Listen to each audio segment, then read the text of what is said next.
a life giver. The celebration begins at 9 a.m. and will be brought to you live on Capuchin TV. Forward ever, backward never. Let us move ahead and so on. Even children, kuna kakitu tunaweza kufanya ili kanisa iweze kumetameta. Endelea kutazama Capuchin TV, kitambulisho Katoliki.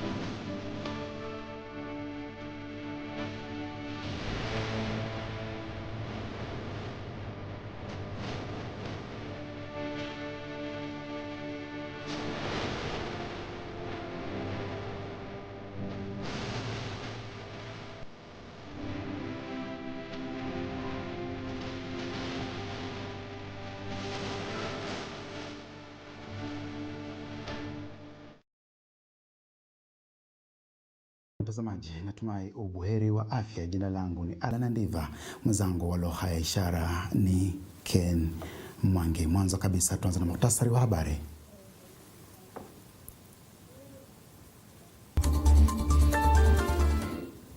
We notice this distressing situation of some grade 10 learners who are at home due to the placement challenges and lack of school fees. We appealed with a positive response already that in the future, after first selection by the Ministry of Education. In terms of capitation, you very well know that this term, for the first time since the beginning of capitation was released to schools 2-3 days before the schools opened, and these principals here can confirm that fact. We released 44 billion shillings of capitation on the 2nd of this month when schools were opening on 5th.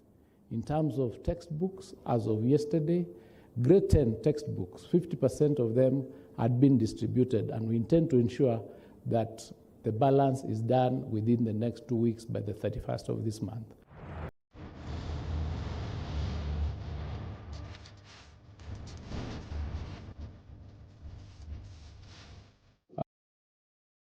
Mkuu Philip Anyolo wa Jimbo Kuu Katoliki la Nairobi amesisitiza umuhimu wa ushirikiano kati ya serikali na kanisa kama wadau wakuu wa elimu katika kuendeleza mageuzi ya sekta hiyo nchini.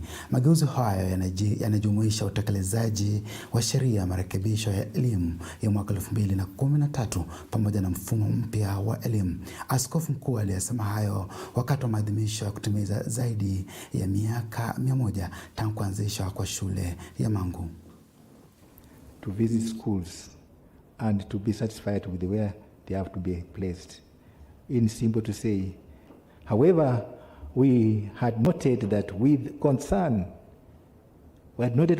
that in some instances the role of the sponsor was provided in the Basic Education Act 2013, Section 27D, has been interfered with.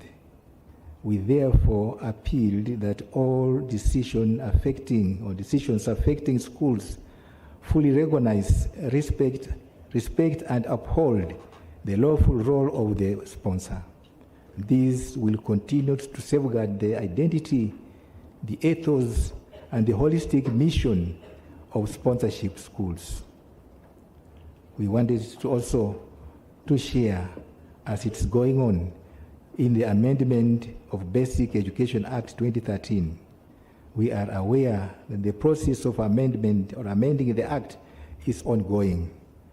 We respectively appeal for broader, inclusive, and meaningful consultations with all stakeholders as the key partners in education, the church, requests to be fully involved in the process, particularly on matters regarding the sponsorship. Naam, akizungumza katika hafla iliyofanyika katika shule ya kitaifa ya Mangu, waziri wa elimu Julius Migosi Ogamba aliwasilisha ujumbe wake Rais William Ruto, ambaye alieleza dhamira ya serikali kuhakikisha kuwa wanafunzi wote wanasajiliwa shuleni licha ya changamoto za sare na karo. Alisema kuwa serikali imejizatiti kuondoa vikwazo vinavyokumba sekta ya elimu hapa nchini. Exit data that we are going to receive after today, so that we can be able to tell which schools have received which numbers and which other schools have not received any particular students, in order for us to be able to optimize and rationalize the resources that we have in the ministry, in order for redistribution of those resources to ensure that the schools that have students have the adequate facilities to enable those students undertake their programs in an environment that is education friendly. Ladies and gentlemen, we are doing a reform in the education sector, and these particular challenges and issues that have come at the right time so that we can be able to resolve them. Yesterday, through the presidential directive, we directed that all the principals in the country admit the students who had hitherto not joined school, whether they had school uniforms or there's fees outstanding. And we directed that the sub-county directors and our officers will collect the data of those students who have then joined in order for us to make a decision on how to handle that space going forward. This was a new placement system that we are using, and we anticipated these challenges. By yesterday morning, before that particular directive was given, we had placed a total of 92% of our students. So we released 44 billion shillings of capitation on the 2nd of this month when schools were opening on 5th. In terms of textbooks, as of yesterday, grade 10 textbooks, 50% of them had been distributed, and we intend to ensure that the balance is done within the next 2 weeks by the 31st of this month. The challenge of the textbooks was resources that had not been paid to the publishers, and the government did release 5.6 billion into the pending bill that was outstanding, and therefore the printers and the publishers have confirmed they have received, and they are working towards that distribution. In other words, we are saying that whatever challenges that we are facing, the government is committed to resolving those challenges one way or another. Kaunti ya Machakos imejizatiti kuhakikisha kuwa swala la upatikanaji wa maji linapatiwa ufumbuzi wa kudumu. Akizungumza mbele ya kamati maalum ya Seneti, Gavana Wavinya Ndeti alisisitiza kujitolea kwake katika kuhakikisha changamoto hiyo imetatuliwa kwa ufanisi.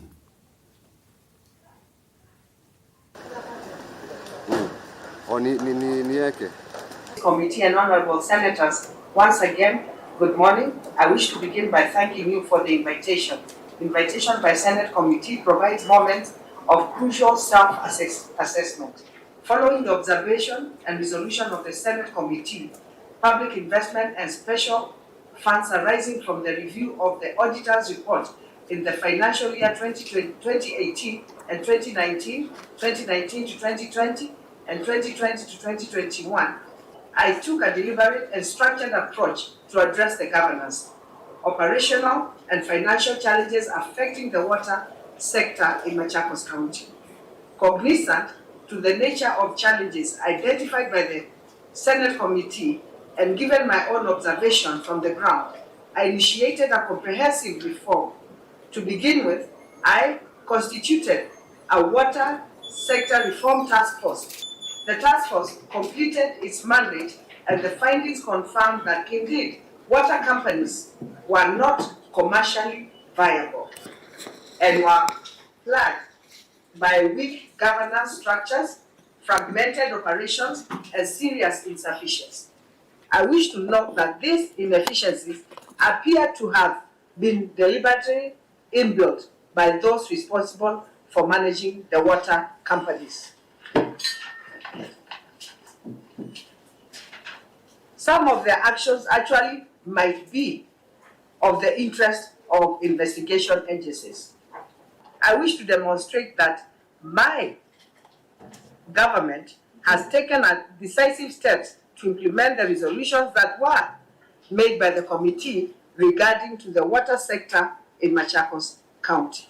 On the municipalities, I will also demonstrate that my government has made serious strides in attempting to make them work efficiently and effectively. Thank you, Chairman. Naam, taarifa hii inanipa fursa ya kuvuta unyunyu. Usiende mbali mtazamaji.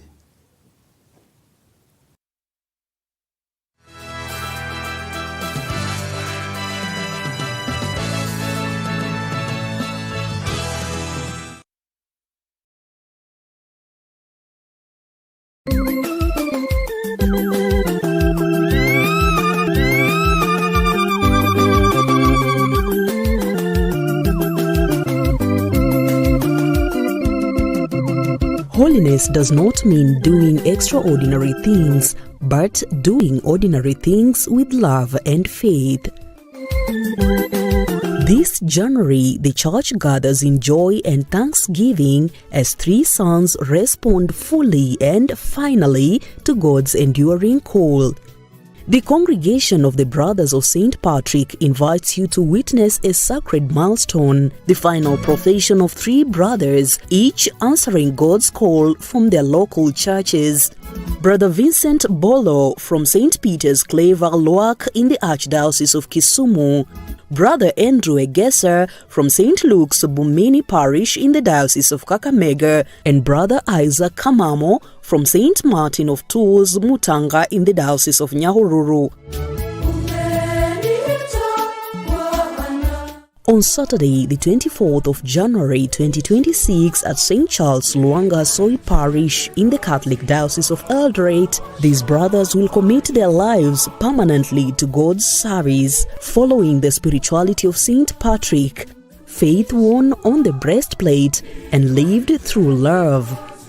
The Eucharistic celebration begins at 10 a.m., presided over by Bishop Emeritus Maurice Anthony Crowley. Capuchin TV joins the Patrician Brothers to bring you this historic celebration to you, live on television and across social media platforms, uniting the faithful near and far in prayer. Your presence, your prayers will double their joy. Come, witness commitment, celebrate vocation, and be part of a moment where faith becomes forever.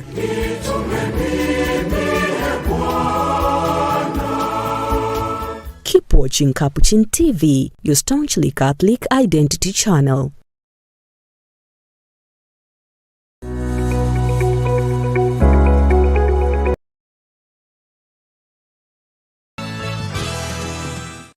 Karibu na tuandamane hadi tamati.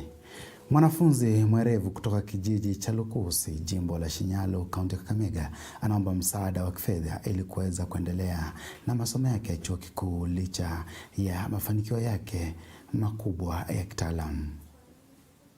Kijana amepofuka.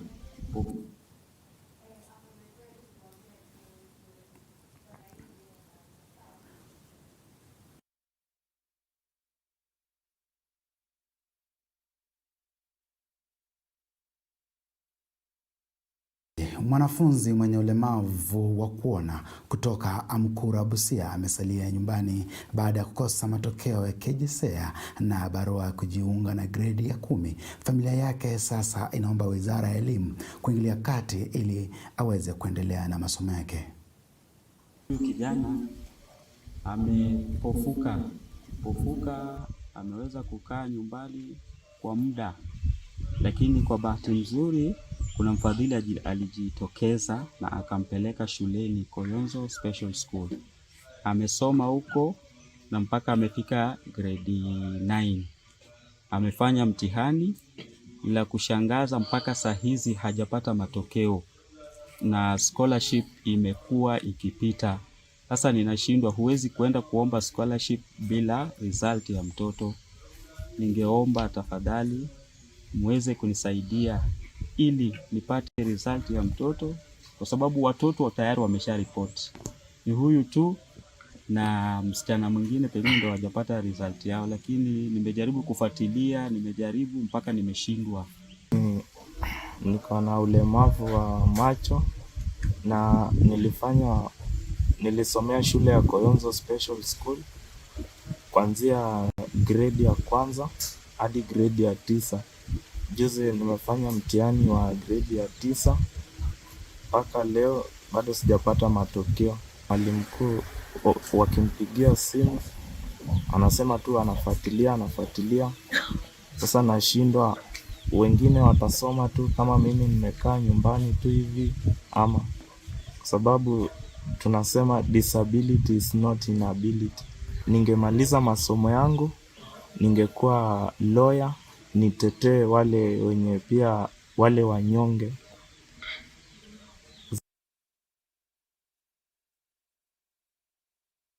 Naam, gavana wa kaunti ya Kisii Paul Simba Arati ameongoza wananchi wa Nyamanje katika hafla ya kuzindua ukarabati wa kiwanda cha kahawa kilichopo eneo hilo.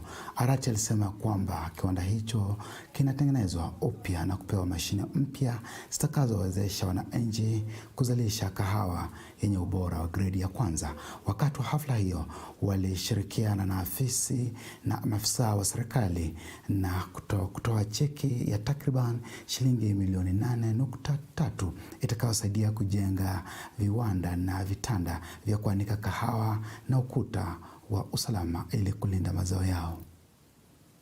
Nyamanje Coffee Farmers Society ni society ambayo tulianza kufanya kazi nayo kitambo 2013, in fact 2010 kwa mradi ingine ikaisukuma, mradi ikakuja kwa Narig, haikuweko na mambo ya kahawa.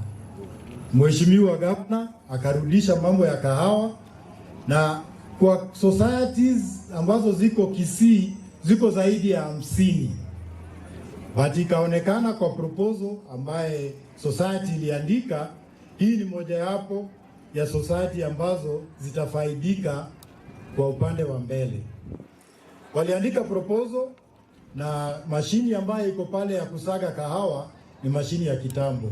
Kwa hivyo hiyo kupitia kwa hii proposal itabadilishwa mpate mashini ya kisasa ambayo inatumia maji kidogo na inaitwa kwa kimombo eco pulper, yani ecological, sio ile ya kitambo ya diesel. Hii inatumia umeme. Jambo la pili mliandika kwa proposal, sitaki kuongea kwa undani kwa sababu hiyo ni mambo ya governor kusema, lakini mlitaka mambo fulani murekebishiwe ili kahawa ambayo inatoka Nyamanje iwe ikipata bei saa hii karibu na ile kahawa ambayo inatoka Mount Kenya. Na hizi mambo ambazo tumeandika kwa proposal tukitekeleza kupitia kwa hii grant ambaye mheshimiwa governor anapeana, nafikiria maneno ya kahawa hapa mingi, asilimia at least 50% itaenda kwa AA grade na pesa itaingia kwa mfuko ya wananchi. Coffee processing efficiency and capacity. High quality coffee leading to better market price. Strengthening cooperative governance and suitability. Watoto 1000 wa shule ya msingi Gashororo mjini Juja wamepokea viatu kutoka kwa wafadhili baada ya kusoma na pekupeku kutokana na umaskini. Ukosefu wa viatu uliweka hatarini kupata majeraha na magonjwa. Wadau sasa wanaitaka serikali na sekta binafsi kuendelea kusaidia wanafunzi wa maeneo duni. Wetu hapo kwa Juja kuna watoto wengi ambao waenda shuleni bila viatu na waenda masafa marefu. Utapata mtoto ambaye ameenda kilomita 3 ama 4 bila viatu, by the time anafika shuleni tayari ana majeraha kwenye miguu, na hilo ni jambo ambalo lina huzuni sana. Mimi nikiangalia kama daktari ni jambo la kuhuzunisha sana. Tunapata watoto wanasuffer from jiggers, mambo ambayo tulikuwa tunafikiria mahali kama hapa Juja karibu na Nairobi katikati ya Thika hatufai kuwa tunayapitia. Mambo mengine ambayo yanahusu elimu ambayo ni ya kushangaza na kuhuzunisha zaidi ni kwamba zaidi ya watoto kukosa viatu, kuna mambo ambayo hapa hayaendi vizuri. Tutapata kama kwa mfano hapa tulipo Gashororo, madarasa hayatoshi. Tunapata ya kwamba hata choo ambapo watoto hawa wanafaa kujisaidia, choo zenyewe hazitoshi. Unapata mashule yamelemewa na kujenga darasa za kutosha, ndio ambapo watoto ambao wa grade 7 ama grade 9 wanajipata hawana nafasi huko. Our objective and our aim is to make sure every child in the country does not go to school barefooted.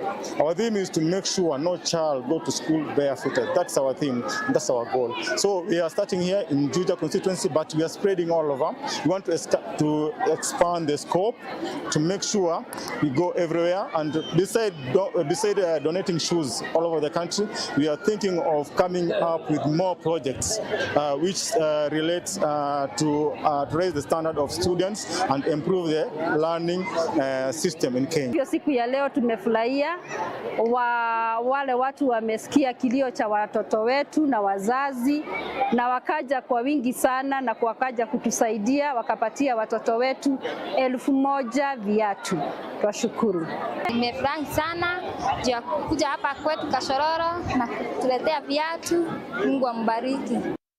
Mtazamaji, kwa kutazama taarifa zetu za habari, kwa niaba ya kikosi mwenzangu lugha ishara amekuwa ni Ken Mwangi. Jina langu ni Alan Ndiva na kutakia heri na fanaka. Kwa heri.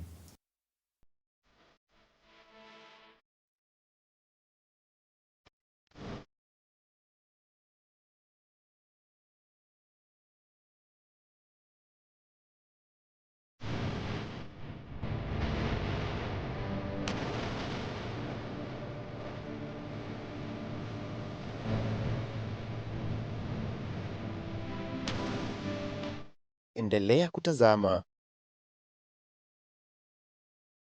Nasikia waniita, Mungu wangu naitika, kwako Bwana najitoa, mimi ni wako e Bwana, nimeikana nafsi natii, naenda kote nikaihubiri Injili duniani kote, Mungu wangu.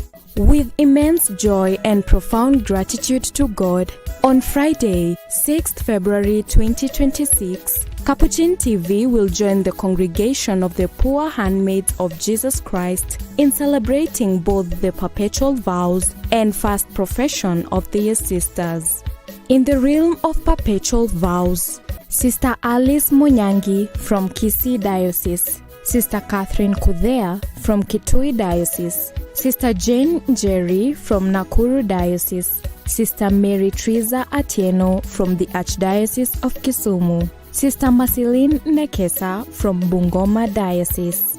In the realm of first profession, Novice Alice Mothoni from the Archdiocese of Nairobi, Novice Anne Mumbua from Machakos Diocese, Novice Betty Nduta from the Archdiocese of Nairobi, Novice Cecilia Nanyama from Bungoma Diocese, Novice Magdalene Mutwa from Kitui Diocese, and Novice Rachel Kemunto from the Archdiocese of Nairobi.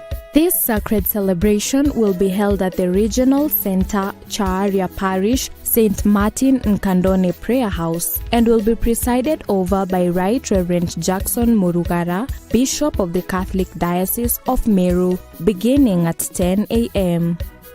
Follow this historic event live on Capuchin TV and across all our social media platforms. Capuchin TV congratulates the congregation of the poor handmaids of Jesus Christ for this great achievement in 2026 and wishes them God's abundant blessings. Keep watching Capuchin TV, your Catholic identity channel. Mimi ni nani nikatae wito wako?